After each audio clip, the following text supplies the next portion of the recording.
नमस्कार, स्वागत है आपका टीवी स्टडी पॉइंट जीके में। तो आज है आपका 20 अप्रैल 2022।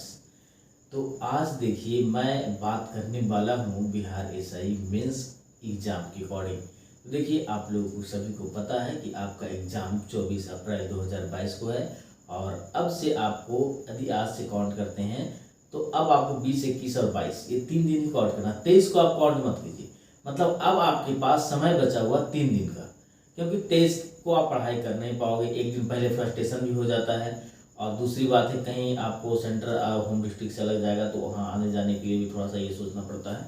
तो आपके पास अब 3 दिन का समय है, ठीक है। तो 3 दिन का भी समय है तो आप मेनली समय 2 दिन मान लीजिए, ठीक है। अब देखिए ये 2 दिन में क्यों बोल रहा हूँ, देखिए होता क्या है ना कि जब एग्जाम नज़दीक आता है तो आप चाह के भी पढ़ नहीं पाओगे। यदि पढ़ोगे तो फिर आपको वो बातें उतनी समझ में नहीं आएगी जो पहले आ रही थी। होता क्या ना, एक फ्रस्ट्रेशन टाइप का हो जाता है, एक उबियाहट हो जाता है कि अब मुझे एग्जाम देनी है, तो उसमें बातें ज़्यादा माइंड में सेटअप होती नहीं, खासकर 2 दिन पहले तक। 1 दिन पहले तो बिल्कुल आपको समझ नहीं आएगा। तो ऐसे में आपको, चूंकि देखिए आप तैयारी कई महीनों से कर रहे हैं तो आपकी तैयारी लगभग क्या पूरी तरह से कंप्लीट है ये बात आप भी जानते हैं, पर मन की संतुष्टि के लिए आप उसको थोड़ा सा लगता है कि इस तरह को मैं फिर से पूरा कर लूँ।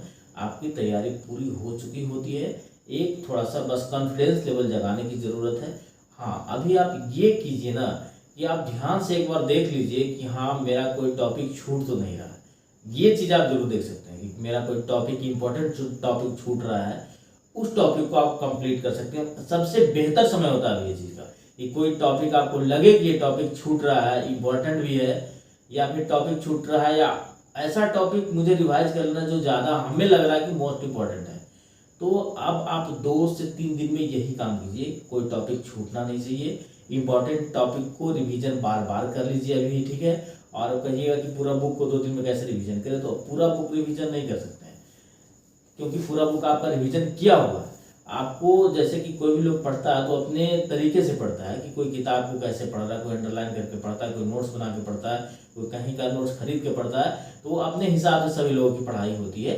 तो उसमें आपको इस चीज़ का ध्यान रखना है कि इंपॉर्टेंट चीज देख लेना है, जो चीज़ आ रहा है उस पर ज़्यादा फोकस अभी नहीं करना है। कुछ डाउट लग रहा है, इंपॉर्टेंट पॉइंट में डाउट होता है, हर लोग को होता है, ये मेरा डाउट है, उसको थोड़ा सा आपको देख लेना है। और एक चीज़ को ध्यान में रखिएगा कि सबसे इम्पोर्टेंट चीज़ आपको है कि आप अब मोटिवेट रहिए। आपकी तैयारी हो चुकी है, एकदम कंप्लीट हो चुकी है। देखिए जो टॉपर भी होता है ना, उसे ये पता नहीं होता है कि मैं एग्जाम देने जा रहा हूँ तो मैं टॉप कर जाऊँगा। उसका भी माइंड में सस्पेंस बना हुआ होता है कि मेरा एग्जाम निकल पाएगा या नहीं। तो इसलिए सभी लोगों की सेम हालात होती है जो आपकी हो रही होगी। तो इसलिए इसमें घबराना नहीं है, आपको एकदम स्थिर से रहना है, मोटिवेट रखना अपने आप को कि एग्जाम पॉजिटिव रखना माइंड में कि एग्जाम में मैं अच्छा ही करके आऊँगा, ठीक है। और यदि देखिए क्वेश्चन वगैरह की बात होती है ना कि हार्ड या लो लेवल, हार्ड सबके लिए होती है, यदि लेवल अप है तो सबके लिए, डाउन है तो सबके लिए। सभी लोग उसी लेवल की तैयारी से करते हैं जो बिहार एसआई की तैयारी कर रहे हैं। तो ऐसा नहीं है कि कोई आपको आईएएस और बीपीएस लेवल की तैयारी कर रहा है, सभी लोग बिहार एसआई के लेवल से ही तैयारी करते हैं। तो इसमें आपको ज़्यादा ये नहीं करना है, ज़्यादा सोच विचार नहीं करनी है। आप लोग आराम से अब स्थिरता बनाइए, 2 दिन पहले रिलैक्स कीजिए, क्योंकि आप महीनों महीनों से पढ़ते आ रहे हैं पूरा रेगुलरली। आप दिन रात एक किए हुए हैं, ये तो सभी लोग, आप लोग भी जान रहे हैं जो तैयारी कर रहे होंगे। आप अपनी कैपेसिटी का जितना ज़्यादा मैक्सिमम आप दे सकते हैं उतना सभी लोगों ने दिया होगा, ये एकदम तय बात है। तो उसमें आपको अब एग्जाम के समय में परख में आएगा कि मेरा जो है ये तैयारी कैसी रही थी। तो एग्जाम के समय में आपको कुछ इंपॉर्टेंट पॉइंट होता है वो सब ध्यान में रखना है कि एक्साइटमेंट में, जैसे कि आप एग्जाम हॉल में स्थिर एकदम माइंड में रहिएगा कि रोल नंबर वगैरह कभी भी किसी भी हालात में गलत नहीं होना चाहिए। आंसर शीट वगैरह जो भरने का होता है एक साथ एकदम माइंड को स्थिर रखिए, रिलैक्स करके भरना है। क्योंकि देखिए ये सब गलती हो गया तो आपका सारा मेहनत जो आप पीटी से करते आ रहे हैं, सालों साल जो आपका मेहनत उसमें लगा हुआ वो कहीं ना कहीं वहाँ पर बहुत ही, मतलब अपने आप में गिल्टी फील होता है कि मैंने छोटी सी गलती कर। देखिए ये समय गलती होने के बाद आयोग मतलब उसको ये रिजेक्ट ही कर देता, उसमें कोई आपको माफ़ी देने वाला वो है नहीं, एकदम एक श्योर बातें हैं।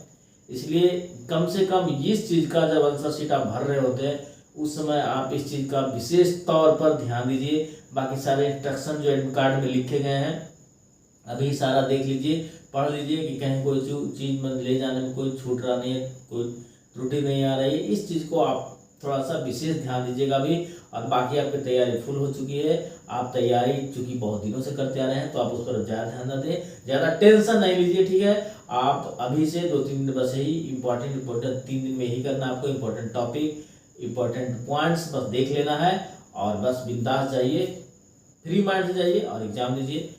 और आगे भविष्य के लिए मैं आपको एग्ज़ाम के लिए बेस्ट ऑफ लक सभी लोगों के लिए, ठीक है। तो अब मैं वीडियो को समाप्त करता हूँ। वीडियो अच्छा लगा वीडियो को लाइक कीजिए, चैनल को सब्सक्राइब करके बेल बटन दबाना ना भूलें ताकि इस तरह का अपडेट आपको मिलता रहे। तब तक थैंक यू, जय हिंद।